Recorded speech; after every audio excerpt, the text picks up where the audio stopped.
Bom dia, irmãos, irmãs, sejam todos bem-vindos para a nossa primeira escola bíblica dominical online, deste formato online. Então eu estou muito feliz de poder compartilhar com vocês e também com muita saudade, de estarmos juntos compartilhando, e certamente esses são um dos momentos que, além de nós estarmos nos vendo, nós também estamos aprendendo mais da palavra de Deus. E eu quero, nessa nossa primeira série de aulas de EBD, eu quero já começar com o tema a igreja. A igreja, a sua natureza e a sua missão. E para falarmos, irmãos e irmãs, deste assunto, nós temos como base o Mateus, capítulo 16 e versículo 13. Mateus, capítulo 16 e versículo 13. Vejam só que a palavra de Deus nos diz: indo Jesus para os lados de Cesareia de Filipe, perguntou a seus discípulos: quem diz o povo ser o Filho do Homem? E eles responderam: uns dizem João Batista, outro Elias, e outros Jeremias, e outros os profetas. Mas vós, continuou Jesus, quem dizeis que eu sou? Respondeu Simão Pedro: tu és o Cristo, o Filho do Deus vivo. Então Jesus lhe afirmou: bem-aventurado és Simão Barjonas, porque não foi a carne e o sangue que te revelaram, mas meu Pai que está nos céus. O 18 diz: também eu te digo que tu és Pedro, e sobre esta pedra edificarei a minha igreja, e as portas do inferno não se prevalecerão contra ela. Amém, amados irmãos? Vamos só repetir esse último aqui, que ele enfatiza bem a igreja do Senhor, que ele diz, também eu te digo que tu és Pedro, e sobre esta pedra edificarei a minha igreja. Olha a autoridade de Jesus, amados irmãos? Ela já está aprendendo nessa aula.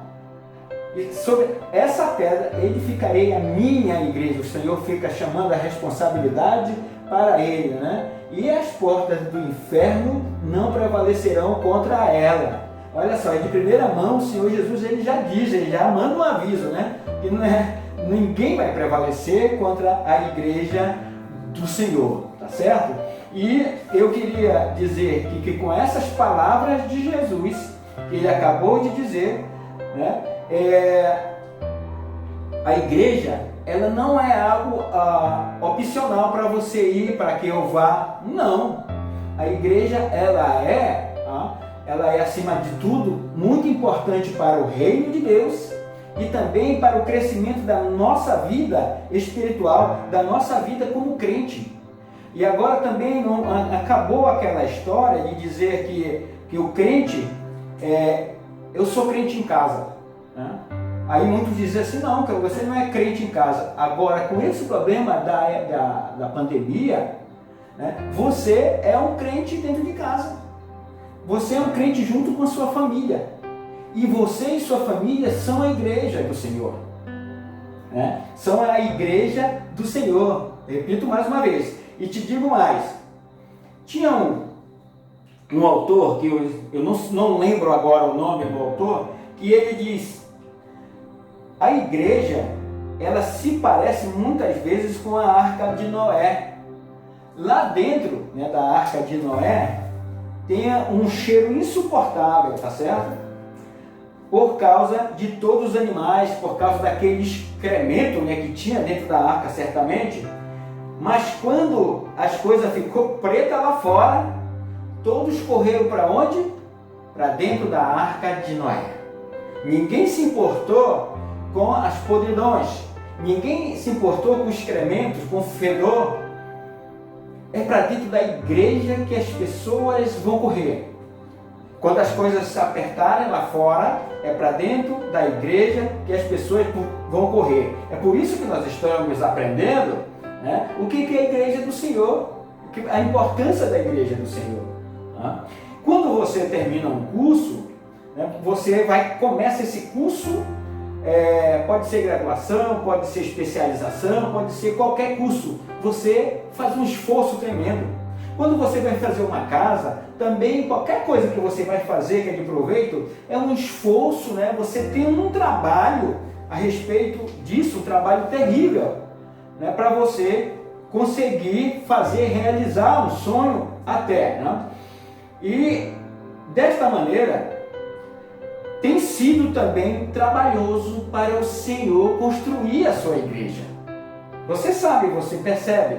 Então tem sido muito trabalhoso para o Senhor edificar a sua igreja. Só que Deus, Ele é diferente de nós.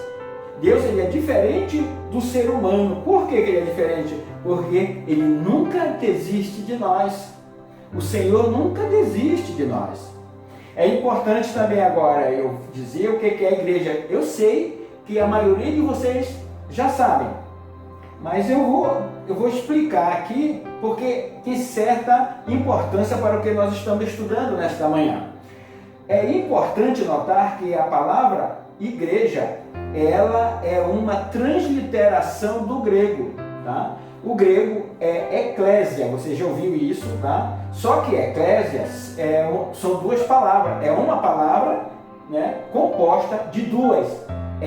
Essas duas letrinhas primeiro, é uma preposição do grego, tá? E o verbo kaleo, que se chama o verbo kaleo, né, que significa chamar. Então, juntando essas duas palavras, né, chamar, para fora, né, por isso que tem o significado de chamar para fora. E naquela época, os gregos, eles faziam muito a eclésia para chamar para as reuniões civis. E daí, então, começou a ser chamado igreja. Daí que vem. Tá? Então, chamar para fora. Por que eu fiz questão de repetir isso que você já sabe? Porque enquanto nós, igreja, não sairmos para fora, né, como quer o Senhor, não sairmos para buscar vida lá fora, vida que estão precisando de Jesus, vida que estão perecendo nas trevas, nós não somos igreja, nós não estamos fazendo esse sair para fora para cumprir o mandato do Senhor, tá certo? Aí deixa eu continuar agora aqui, né? E o termo edificarei, né, está no futuro. Olha só que Jesus disse: eu edificarei a minha igreja. Aquilo que, através da palavra de Deus, Ele falou, né? E eu quero dizer para você que esse termo ele está no futuro. E como ele está no futuro, Deus, o Senhor Jesus, Ele está construindo a igreja.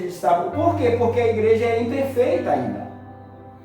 Claro, quando a igreja for perfeita, ela é chamada. O Senhor vem arrebatar a sua igreja. Então, nós estamos num processo ainda de santificação, trabalhando para a igreja do Senhor, amados irmãos.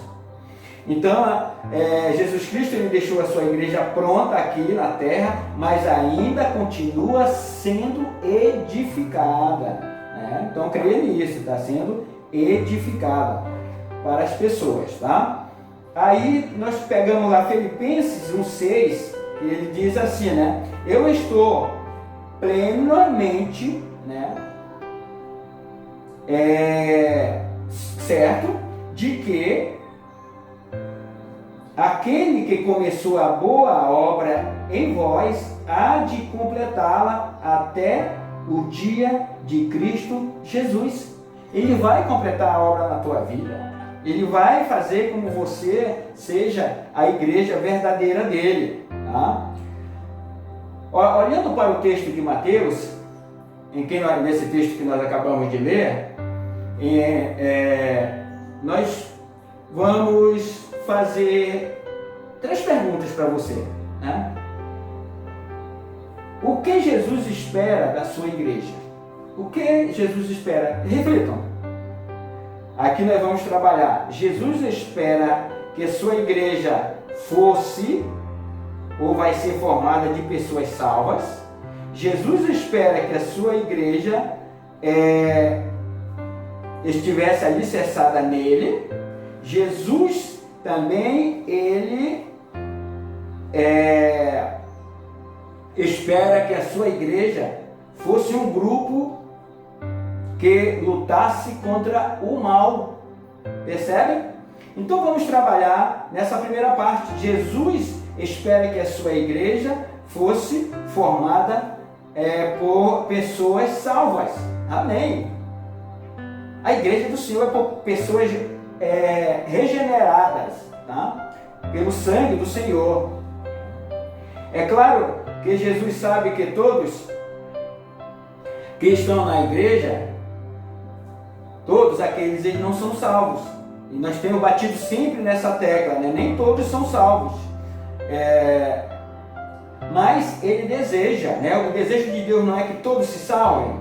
Ele deseja que todos os que venham fazer parte da sua igreja tenham a experiência do novo nascimento. Aqui no livro de Mateus, nesse mesmo livro, nós podemos ver no capítulo 7, no versículo 21, que ele diz assim, ó: nem todo aquele que me diz Senhor, Senhor, entrará no reino dos céus. Olha aí, nem todos vão entrar no reino dos céus. Nem todos que estão na igreja vão entrar no reino dos céus, vão ser salvos. Não vão todos, né? E a palavra de Deus, ela é bem enfática. Nem todo aquele que diz Senhor, Senhor, entrará no reino dos céus. Mas quem que vai entrar? Mas aquele que faz a vontade de meu Pai que está nos céus. Agora vem a pergunta, né? Para nós, mesmo na aula, vem para nós meditarmos. Realmente nós estamos fazendo a vontade do Pai? Não é só esses que vão entrar no reino dos céus? Não é só esses que vão, né, entrar segundo lá na glória de Deus? O segundo texto está lá no capítulo 13 de Mateus, no capítulo 13, versículo 24. É na parábola do trigo e do joio, aquela que é bem conhecida, né, do trigo e do joio. Por quê? Porque há pessoas que falam como crentes, né? Há pessoas que falam, né? Você dá tudo pelaquela pessoa dizendo que ela é crente. Há pessoas que se vestem como crente, né? A saia lá embaixo, né? Cabelo e bom, né? Também há pessoas também que dizimam, né, como crente. Tudo isso, né, que essas pessoas dizimam. Tem pessoas que oram como crentes, não é verdade? Mas não são crentes. Essas que vão dizer Senhor, Senhor, mas não vão entrar no reino dos céus. São pessoas fingidas. E pessoas fingidas são artistas. Por isso que nós temos que orar, amados irmãos, para a igreja ser uma igreja verdadeira. Para a igreja do Senhor ser verdadeira. Tá? Deixa eu te dizer mais. Essas pessoas, né, elas sempre se levantam na igreja. Toda igreja vai se levantar essas pessoas que não estão salvas. Por isso que é o motivo de nós orarmos, de nós estarmos mais juntos também. Né? Essas pessoas, elas estão no lugar certo, mas de forma errada. Elas estão no lugar certo, que é a igreja do Senhor, estão junto com os do Senhor, mas elas estão de uma forma errada. É interessante que há pessoas que não querem seguir a Cristo porque tem conhecimento de alguém que é fingida, que é alguém que não é um crente verdadeiro, né? Você pode perceber isso. Aí eu tenho 2 conselhos para essas pessoas. O primeiro, não se preocupe com o fingimento. Vá para a igreja, ouça a palavra de Deus, faça o que você tem que fazer. Nós estamos falando da igreja do Senhor Jesus, o estudo desta manhã. Né? Estamos falando dele, né? Então vá para a igreja. Então primeiro, né, o primeiro conselho que eu te dou, né, não se preocupe com essas pessoas, pois Deus conhece os seus. Deus sabe quem são os seus. Isso está lá em Apocalipse. Tá? Não se preocupem com outro. Por quê? Porque Deus não vai deixar ninguém entrar no céu que não seja dele. Não. ele vai dizer, sabe o que? Apartai-vos de mim, maldito, no dia do juízo. Para o fogo, ele ainda vai dizer assim, para o fogo do inferno. Tá vendo? Será que você vai admitir você não ser salvo só por causa de uma pessoa fingida na igreja? Você vai perder a salvação por causa disso um dia? A igreja não tem explorado, a igreja não tem falado muito no dia do juízo final, que é o dia mais importante. E mesmo você estando morto ou você vivo, nós vamos ter que prestar conta no tribunal de Cristo. Tá? Isso é real. Porque você tem que ir para o inferno por causa de alguém que não é sincero? Olha aí. Tá certo? Deixa eu ver mais aqui o que eu tenho.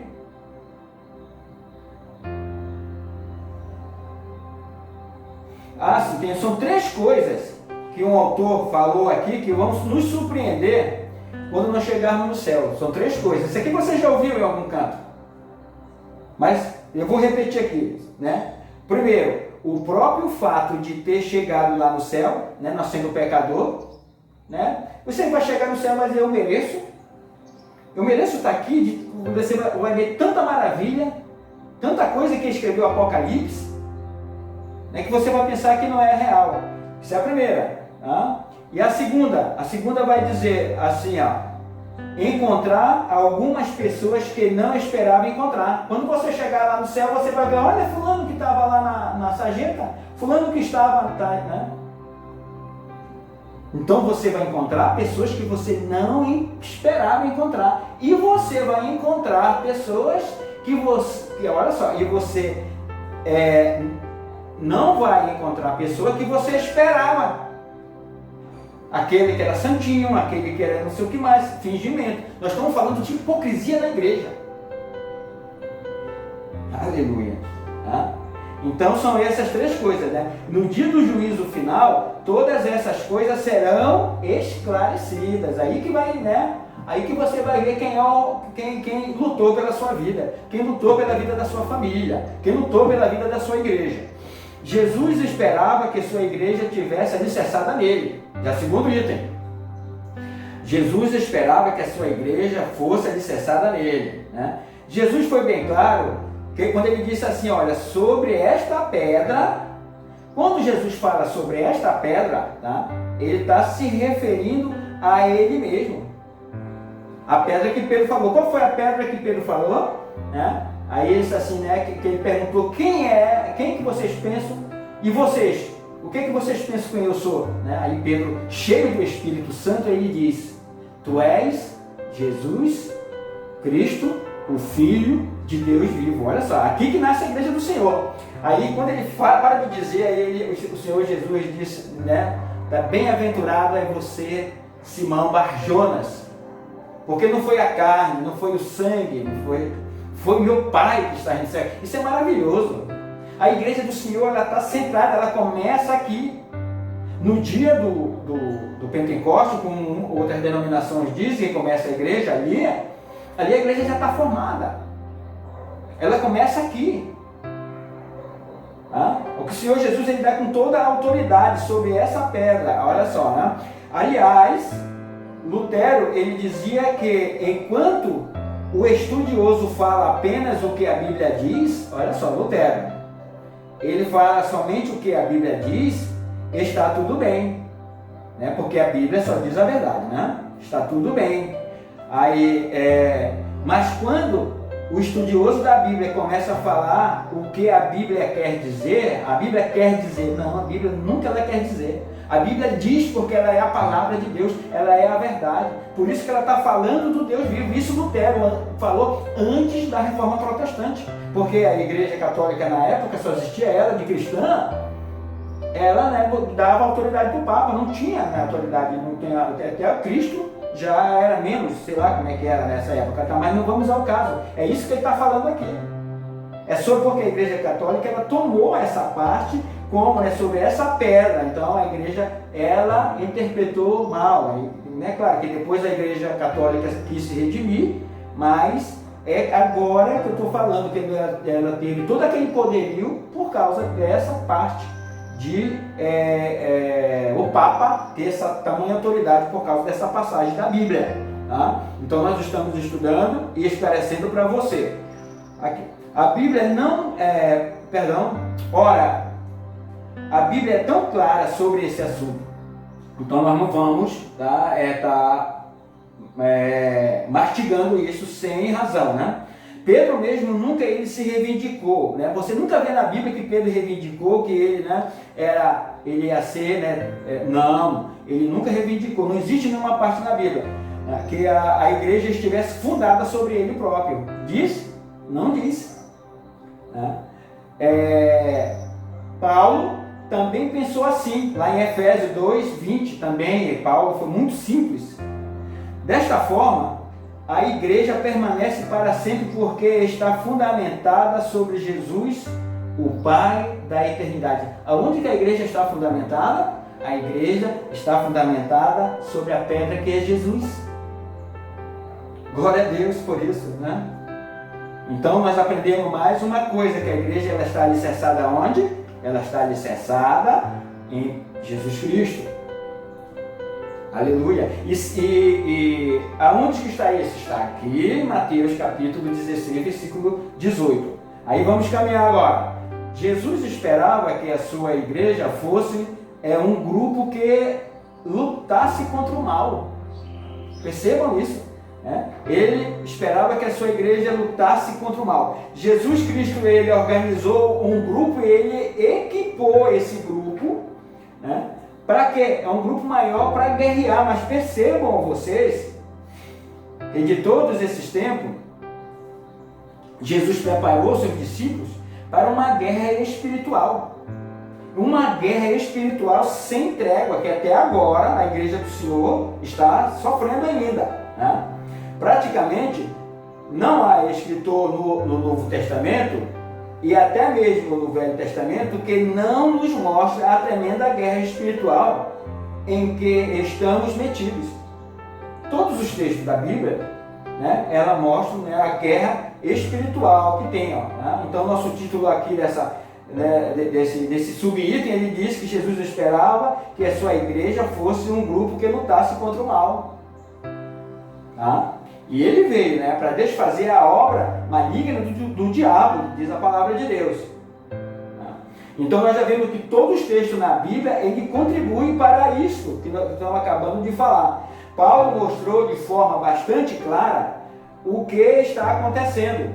E quando ele escreveu a sua carta aos Efésios, no capítulo 6, de 10, né, capítulo 6 é a armadura de Deus. Olha aí, essa parte é muito interessante. Da armadura de Deus. É esse grupo que o Senhor Jesus espera que lute pela igreja dele. Tá certo? Lá em Efésios 6, as armaduras de Deus. Ao ingressarmos no exército de Cristo pela regeneração, né, pelo batismo, quando nós estamos ingressando no exército de Cristo, nós estamos automaticamente na igreja juntamente com a igreja de Cristo. Quando você se converte, você já está listado no exército de Cristo. E você já começa a batalha contra o mal. Agora, não é pelo fato de Jesus ter dito que as portas do inferno não prevalecerão contra a igreja, e nem pelo fato de Paulo ter dito que nós somos mais que vencedores. Não, agora não. Agora você está lutando pessoalmente, né, espiritualmente, contra as hostes malignas, contra as hostes do mal. É isso que ele está dizendo aqui. Que devemos viver a vida cristã, né, não relaxadamente. Nós temos que estar sendo preparados. Nós temos que sempre estar preparados, e com isso nós já sabemos como é. Não adianta que está batendo de novo, né, aquilo que nós estamos dizendo, irmão, tem que orar, irmão, tem que ler a palavra de Deus. Você já sabe. Você não faz porque você não quer. Mas você sabe como é que você cresce espiritualmente. Você sabe como é que você vai ser um guerreiro de Jesus. Você vai ser convocado para o seu exército. É por causa dessa distração que até mesmo os apóstolos tiveram derrotas terríveis na vida espiritual, até que aprenderam que o crente individualmente só pode vencer quando está aos pés do Senhor. Os discípulos, eles só vieram saber que era Jesus que fazia tudo, aquele milagre, tudo já próximo de Jesus, já é assunto ao céu. Que eles declararam, né? Agora nós vimos, agora nós sabemos quem é Jesus. Tá certo, irmãos? A igreja vai vencer o diabo por causa de Deus. Mas não significa que eu e você não tenhamos que lutar com seriedade. Nós tenhamos que lutar com todo o nosso sangue. O tempo está próximo, amado irmão. Nós temos que lutar com seriedade, pois a vitória também passa pela individualidade. Quantos crentes derrotados, quantos crentes machucados, porque não querem fazer parte da igreja verdadeira, não querem lutar. Não é isso que o Senhor Jesus está dizendo? Tem que lutar. Aquele que quer seguir, aquele que quer realmente ser um verdadeiro cristão, tem que pegar a cruz e carregar. A igreja de hoje, ela está relaxadamente. Por que está vindo toda essa espécie de pandemia, tudo isso que está vendo? Deus está no controle de tudo. Então vamos lá. Aí agora, né, por que você não? Porque quando nós não crescemos, quando nós não estamos realmente em evidência, porque nós estamos em pecado. Quando você está relaxado, quando você está, né, com preguiça, é porque você está relaxado. Mas olha o que diz a Bíblia. Ela diz: se confessarmos os nossos pecados, Ele é fiel e justo para nos perdoar. Né? Isso aqui não está lá em 1 João 1,9. Além de Ele nos perdoar dos pecados, Ele nos purifica de toda a injustiça. Ele vai purificar tudo aquilo que era injusto. Tá? Isso é Jesus. Para ganhar uma luta, o soldado precisa ser disciplinado. Você é disciplinado? Você ora todo dia? Você lê a palavra de Deus todo dia? Você ouve o louvor todo dia? Você conversa de Deus? Você anuncia a palavra de Deus? Né? Todos os dias nós temos que fazer. Então, para ganhar uma luta, o soldado precisa ser disciplinado. Para ganhar uma luta, o soldado precisa conhecer seu equipamento de luta. Amém? Você conhece a sua Bíblia? Você conhece a sua oração? Você está fazendo a sua oração mesmo de todo o coração, como diz a palavra de Deus? Se você não fizer, se não buscar a Deus de todo o coração, de toda a tua alma, de todo o teu ser, você não está sendo um guerreiro que vai ganhar a luta.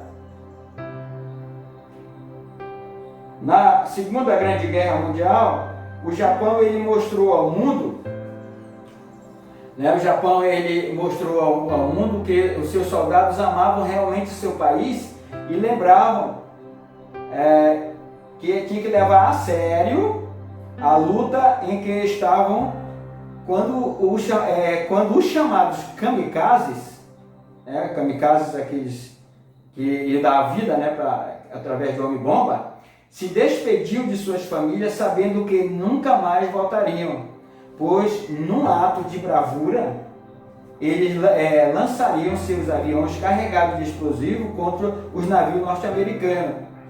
Tanta gente nesse mundo morre por tantos motivos, mas a Bíblia e a história têm mostrado que muitos têm morrido também por amor de Jesus Cristo.